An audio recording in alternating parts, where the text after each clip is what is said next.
یہ ایک ایسا الیکشن کمیشن تھا جو ایک علی امین گندہ پور کو کشمیر آنے سے روک نہیں سکا. یہ وہ الیکشن کمیشن ہے کہ دن دہاڑے علی امین گندہ پور نے وہاں پہ کرنسی تقسیم کی. کسی جگہ پہ ہوتا تو یہ سیک ہو جاتا, نیب کوئی کاروائی کرتی, کوئی کاروائی نہیں گئی.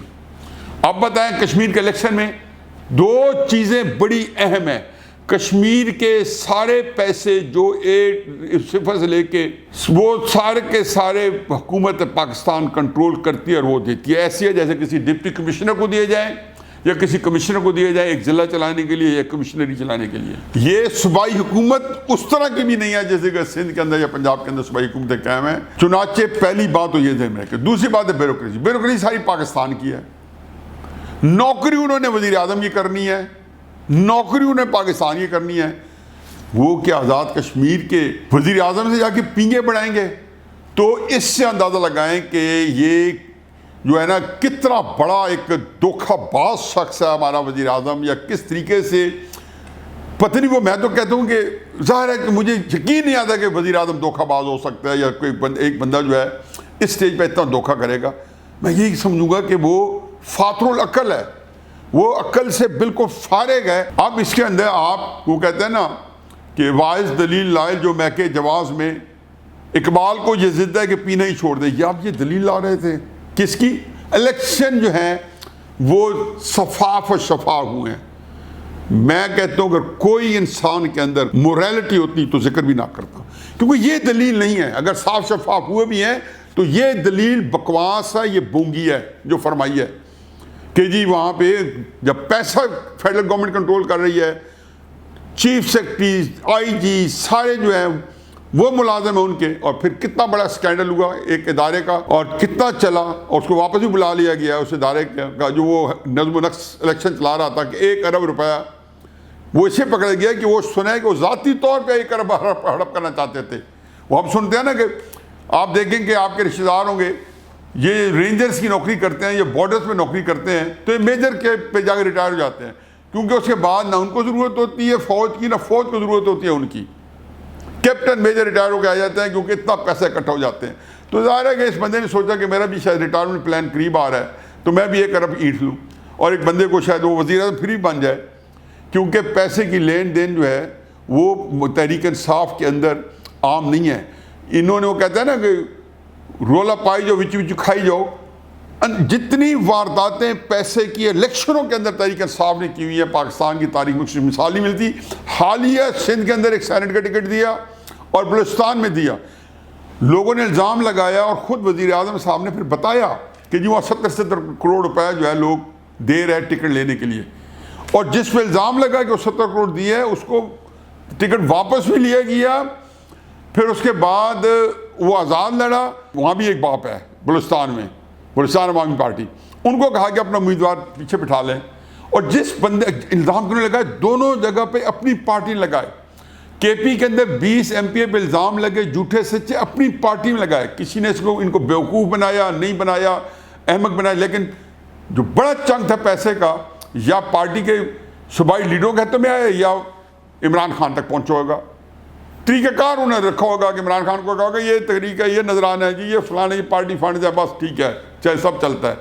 کیونکہ ظاہر ہے وہ جو پارٹی فنڈنگ کیس جو اکبر بابر کا کیوں سکنے پڑا ہوا ہے کہ وہ جب اس کو ایسے جھانکیں گے تو پتہ چلے گا کہ پاکستان کی تاریخ میں اتنی کرپشن شاید ہی کوئی ہو. اب وہاں پہ آپ نے آزاد کشمیر کے اندر پیسے بھی آپ کے چلے, بیوروکریسی بھی آپ کی.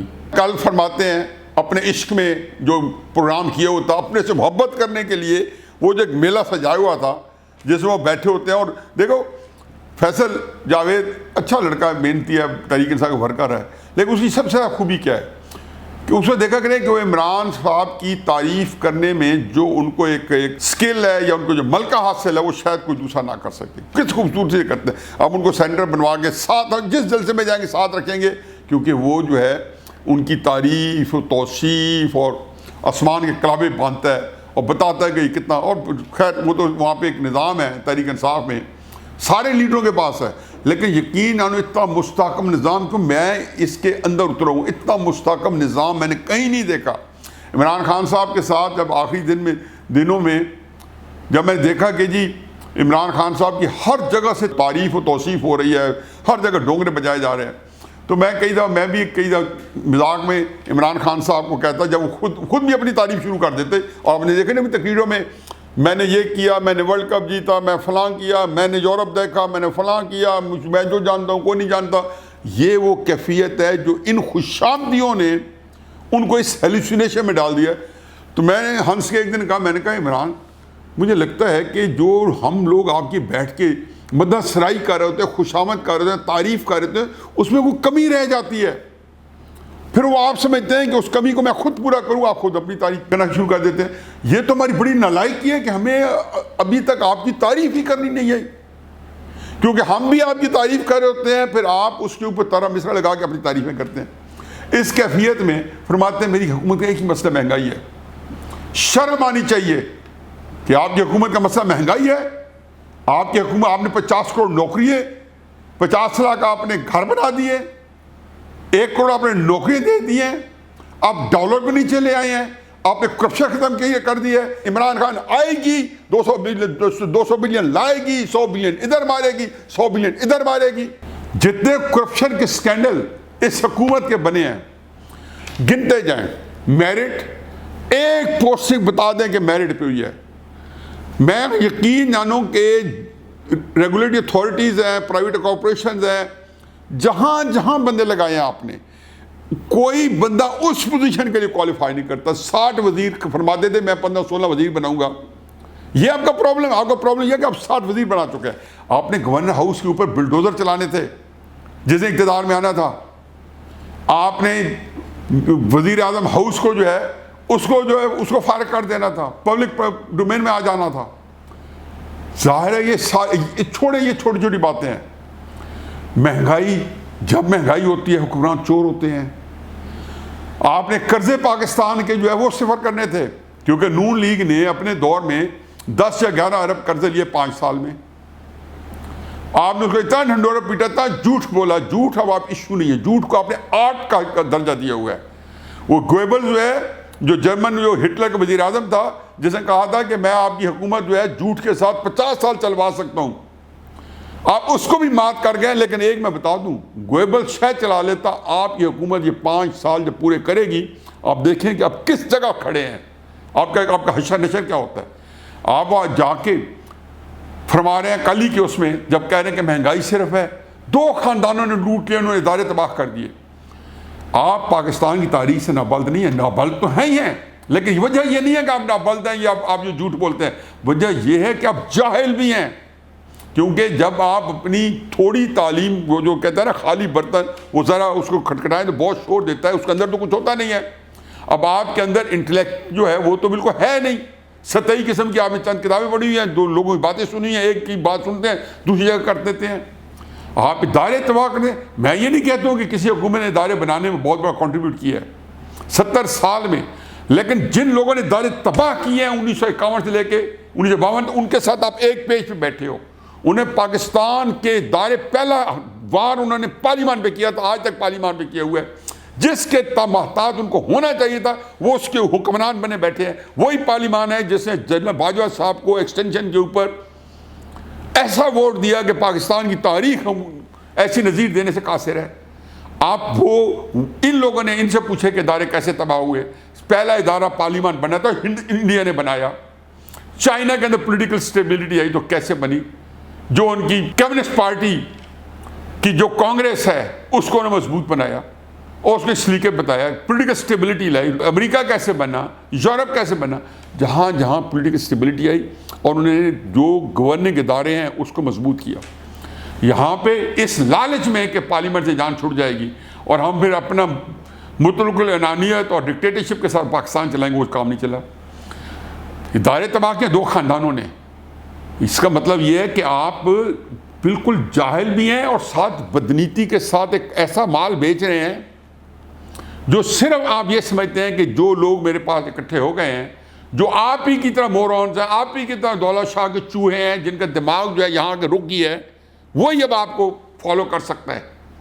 یا کسی ڈنڈے کے اوپر یا کسی کی کمزوری کے اوپر پکڑ کے آپ لوگوں نے اکٹھے کیے ہوئے ہیں. اس کے اوپر آپ کو پتا ہونا چاہیے کہ لوٹا کس نے پاکستان کو. آپ بتا دیں نا, 2 ادارے, 2 خاندانوں کے علاوہ جو مشرف بنا کے یہ پاکستان کو, جو ایوب خان بنا گیا پاکستان کو, جو یحییٰ خان بنا گیا پاکستان کو, اس کا بھی ذکر کر دیں کہ ان لوگوں نے 4 چاند لگائے تھے. اور پاکستان, وہ بھی آپ کہہ سکتے ہیں, اس لیے نہیں کہیں گے کہ آپ کو جھوٹ بولنا چاہیں گے, اس میں اس لیے کہیں گے کہ آپ کی جہالت, آپ کو پتہ ہی نہیں ہے کہ پاکستان کی بربادی کیسے ہوئی, پاکستان کیسے ٹوٹا. اس کا سوال کا جواب کسی دن آگے بتا دیں قوم کو کہ میں اس وقت کرکٹ کے لیے تیاریاں کر رہا تھا جب پاکستان ٹوٹا. تو یہ آپ 2 خاندانوں کی بات نہ کریں. آپ کا جو عشق ہے, اب آپ دیکھ لیں کرپشن کے اندر, جو میں کتنی دفعہ کہہ چکا ہوں, جتنے سکینڈل آپ کے ہیں پاکستان کی 70 سال تاریخ میں, آپ کے پسندیدہ دوروں میں بھی اور آپ کے ناپسندیدہ ادوار میں بھی, دیکھ لیں کہ وہ اس کا مقابلہ کہاں ہے. ادویات کر لیں, میرٹ کے اوپر سلیکشنز کر لیں, محمد ڈیم کے اوپر رزاق داؤد کے ٹھیکے کر لیں. یہ ایک میں ایک مثال دے رہا ہوں.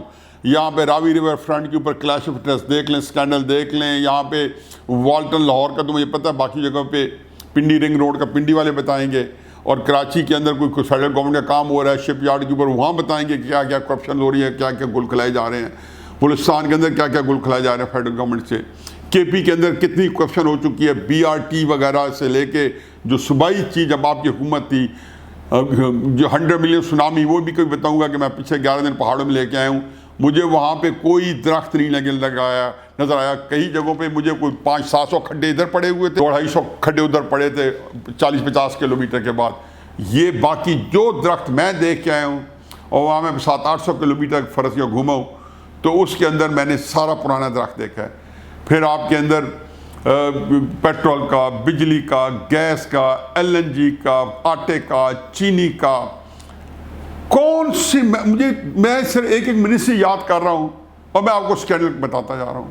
جس کس منسٹری کے اندر جو ہے فائنینشیل سکینڈل نہیں ہے, اور چھوٹا نہیں ہے, اربوں کا سکینڈل ہے. اور یہ آج کل تو چونکہ اجازت مل گئی تھوڑی سی پچھلے 1.5 سال سے, تو جیو ٹی وی میں شاہزیب خان دادا صاحب تو کم از کم اچھال کے ان کو کئی دفعہ ہائی لائٹ کر چکے ہیں. جن وزیروں کو آپ نے نکالا ان کو 7-8 مہینے پہلے بتا دیا گیا تھا کہ ان کے یہ کرپشن کے کیسز ہیں, اور کچھ کو آپ نکالنے میں آپ کے پاس ہمت نہیں ہے, ہمت جواب دے گئی ہے کہ آپ کس طریقے سے نکالیں.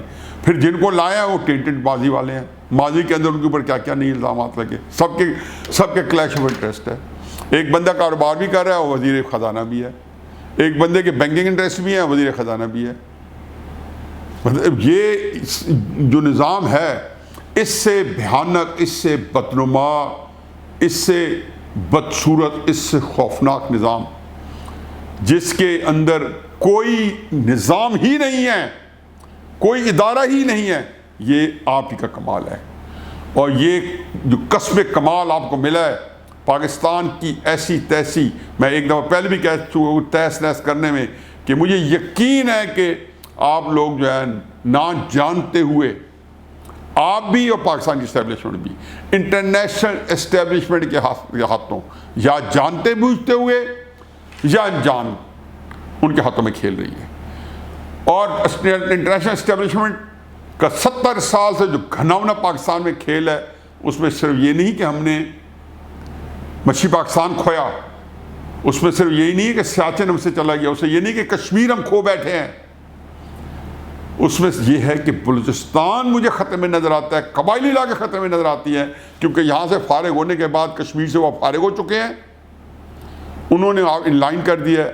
اگلا لمحہ عمل جو ہے وہ عمل روپذیر ہونے کو, اور آپ اس سے بے بس ہوں گے کہ ہے جرم ضعیفی کی سزا مرگ مفاجات, اگر آپ ان کے ساتھ پارٹنر کرائم نہیں بھی تو.